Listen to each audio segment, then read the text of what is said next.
What is going on, my broskiis? My name is Toadskii, back again, here to bring you guys yet another One Piece Treasure Cruise video, and today we're here with another tier list video. Of course, it's the start of a brand new month, and we're going to be going through the last month's tier list, make any unnecessary or necessary changes, and then we're going to go ahead and add the brand new characters that released throughout the month of October for this month's tier list. And one thing that we need to talk about before we get into the tier list is what my criteria is. So for my criteria of my tier list, it goes by a couple different factors. Number one being the overall power of the unit. How much damage output can this character actually deal? What is the speed of the character? How fast do they get through their content? How reliable are they at getting through that content as well? And can they get through that content at all? Like, what is their reliability as a captain? What's their clear rate as a captain? Is there content that they cannot beat?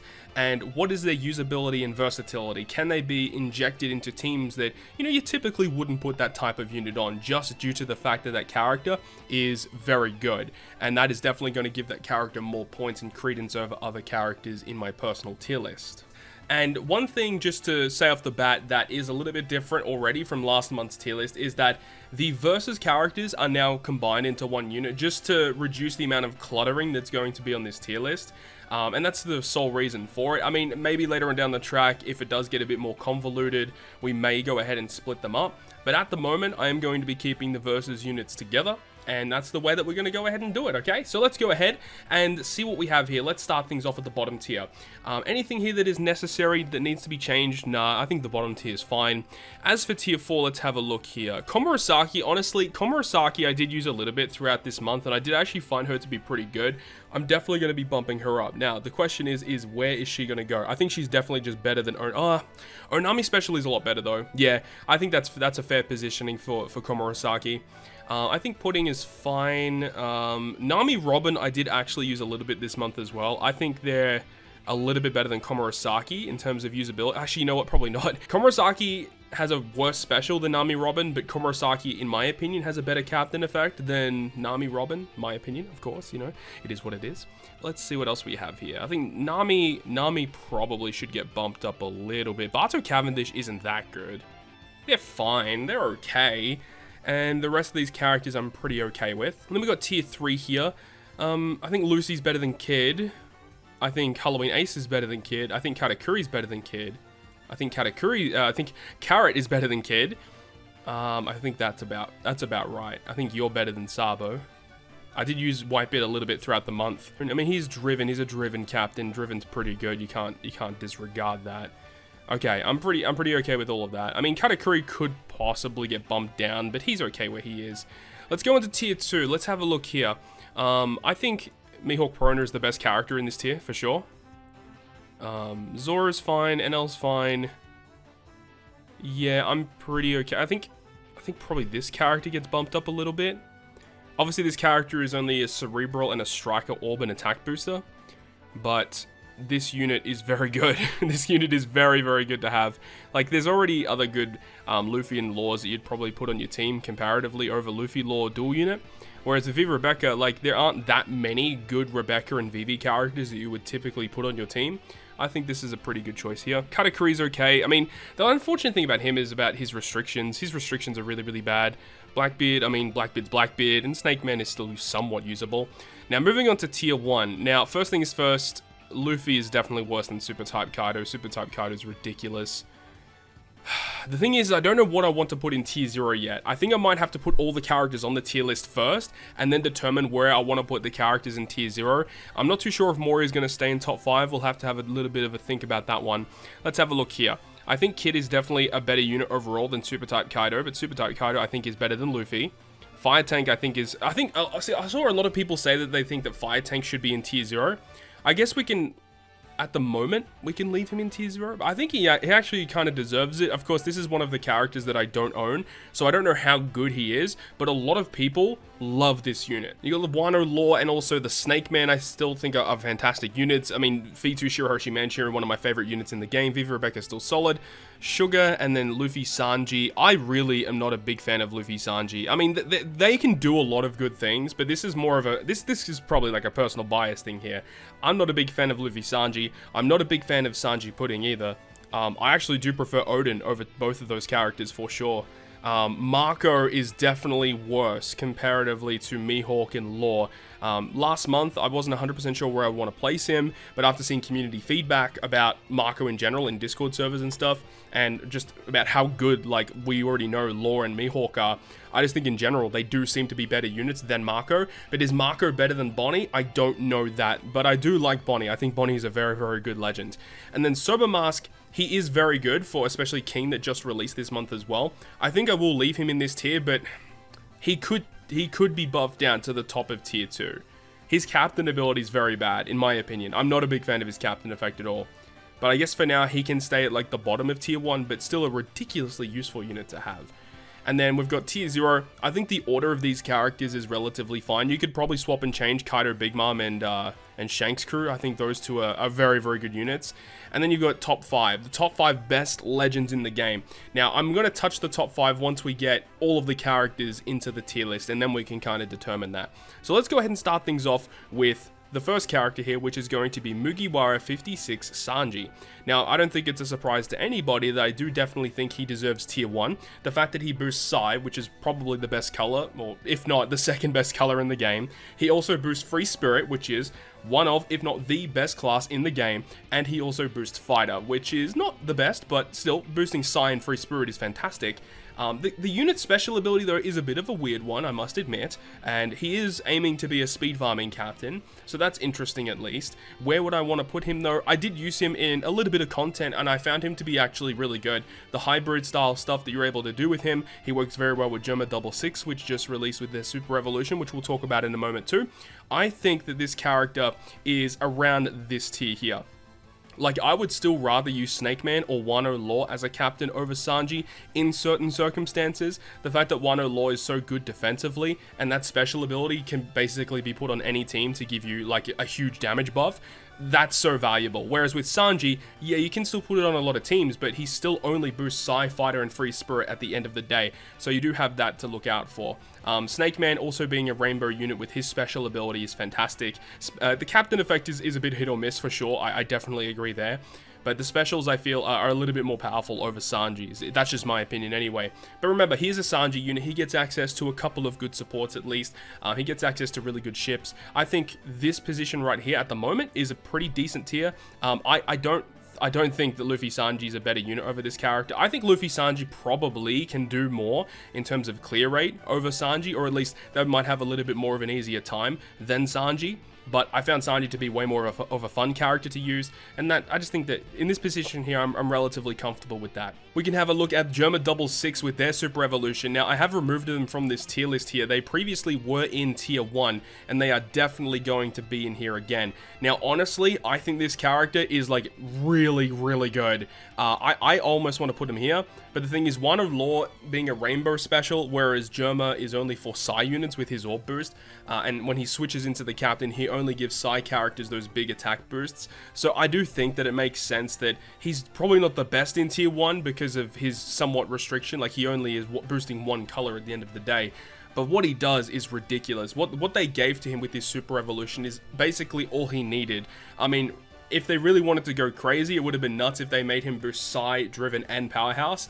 That would have probably made him one of the best legends in the game, I'm not even kidding. But it's fine. This unit's great. I really do love Germa 66 with their Super Evolution. I've uploaded a couple of videos with them. You guys may have seen them on the YouTube channel. If you guys haven't seen them, go check them out. Germa is an absolute boss. One of the better legends that we've seen, and probably one of the best Super Evolutions we've seen in a really long time too. But now we can get into the nitty gritty. We have King and Queen right here. Let's start off with King because he's the first one here. Now, King is good. I definitely prefer Queen though. The thing about King is that he is an orb boosting special, and he does require an attack boost to activate for him to get his captain ability thing to activate, right? But the thing about it is, in regular content, in a lot of circumstances, you're probably just going to be running King with a friend Queen if you do own King yourself. So in a lot of circumstances, it really doesn't matter. But if you're in a situation where you're not allowed to use Queen as a friend captain and you really have to resort to something else, at times that can be a little bit annoying to deal with. Whereas with Queen, I feel like he kind of deals with the solo version of himself a little bit better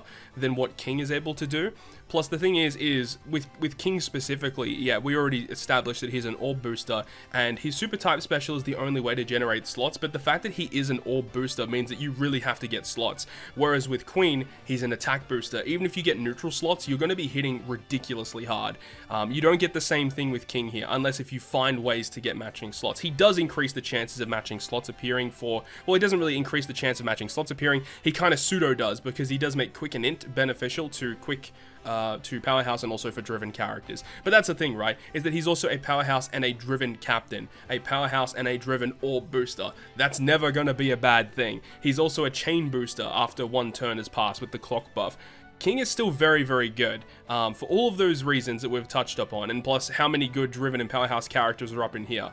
I do think that he is around the same level as some of these other characters near the top. Now, honestly, I probably would prefer to use Luffy as a captain over King if I'm running a mono quick team. Now, in the circumstance of if I wanted to run a hybrid team with King and Queen, King is definitely better than Luffy, no doubt. He actually, you know what? King is probably the top of tier 1. If you have Queen as the friend captain. If you don't, I think he's definitely a bit weaker than some of these characters near the top end. If we're going by this though, we still need to put a character in tier 0. I probably would put King maybe in that next tier. It'd be really close. It's really tough, man. It's gonna be a coin toss between Kid and King. This is a really close one. Plus you got Fire Tank, who is another driven captain here as well. Kaido Big Mom. You've got Akainu here. Dude, I mean, Moria. Do I still think Mori's top 5? We'll get to that in just a moment, but still, I think King is going to be in this realm, you know, between tier 0, tier 1. He's a very, very good unit. And now we can talk about my favorite character that released in this month, Queen. This unit, man, is something special. I absolutely love this character. And the fact that this character is still in a bit of a way where you have to hit, you know, your 3 perfects in order to get your chain boundary in the next turn. Like, yeah, that does suck. It would have been cooler if he was like the clock buff, would have been way easier to activate. But at the end of the day, man, like, this unit is so good. Well, like, he's basically the mirror version of what King is, right? They're both powerhouse-driven captains. One's also a quick captain. One's also a dex captain, but also boosting their attack by 2.5. And if you hit a 3 perfects, you get the chain boundary in the following turn. Of course, the combination of these two characters together is absolutely crazy. Now, what I am going to be doing for this character in particular, I am going to be pushing Moria down into tier 0, and I am going to be putting the Queen into top 5. I think this is probably what I want to do right now. Moria is still an incredible unit, but the fact that this unit is an attack booster, he's just better. He's just better, man. And the fact that he's also not only boosting powerhouse and driven, but also going ahead and giving Dex characters a bit of a boost too.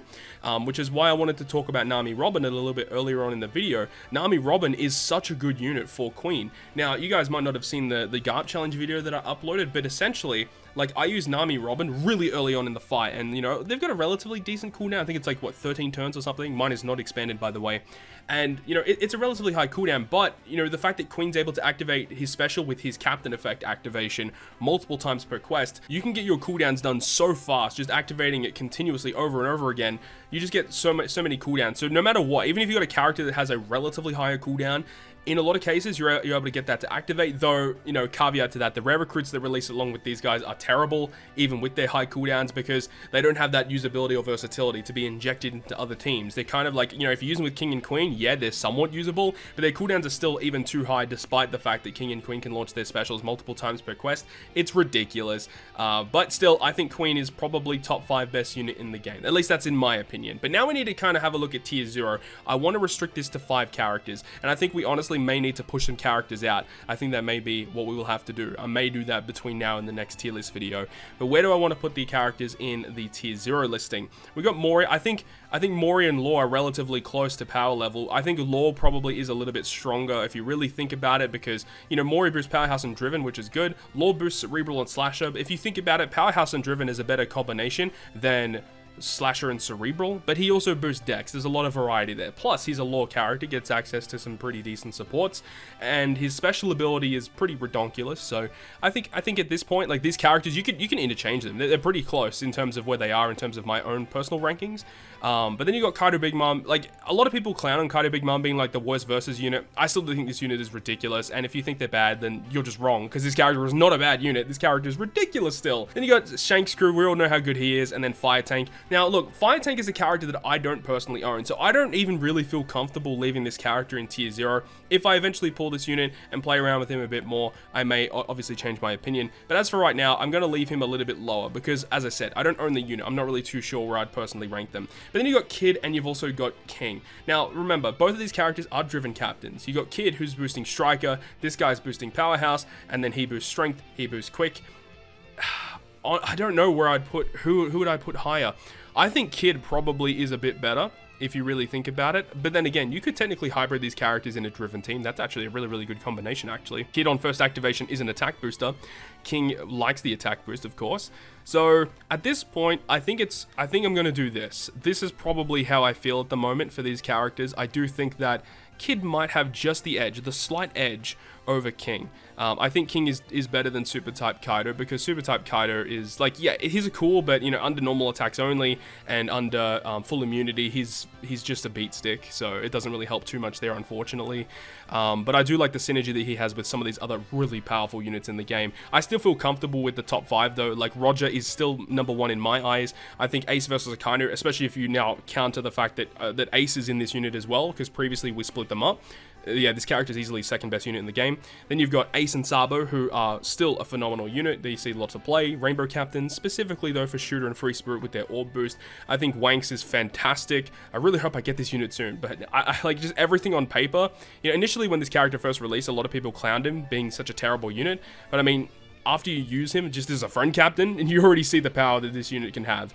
And then you got Queen, who I was lucky enough to pull, of course. Really good unit. I absolutely love him. But I think I'm relatively comfortable with this positioning for some of these characters right now. And as I said, I may need to shuffle these tiers around. I may just dump the tier 5 and then move everything down so that we can split up tier 1 again. I think that's probably what I'm going to do. Just split this tier in half, put him down below, and then dump this tier 5 here. I think that's probably what I'm going to be doing. So definitely check it for next month's tier list video. But anyways, thank you so much for watching. Leave your thoughts and opinions down below in the comment section. What is your top 5 best Sugo Fest exclusive characters in the game right now on One Piece Treasure Cruise Global? It's going to be interesting to see how things go between now and next month's list, because at the moment all we know that's releasing is Legend Toki, and we know that the Straw Hat Pirates super type Psy character should be releasing in November. We don't know what else is going to be coming out in November, and especially after we move into December, because that is when Yoshi, our producer, had claimed that is when Global will start the sync process, or it's when we're going to be having, you know, content released the same as Japan. Again, we need more clarification on that. Hopefully we get that throughout the month. We'll have to wait and see how things go. But as I said, that is going to conclude this video today. Thank you so much for watching, and if you guys did enjoy the video, make sure to go ahead and leave a like, and if you want to stay up to date with all of the content that I post, including more One Piece Treasure Cruise content, make sure to hit the subscribe button down below. But on that, guys, I will see you guys within the next video.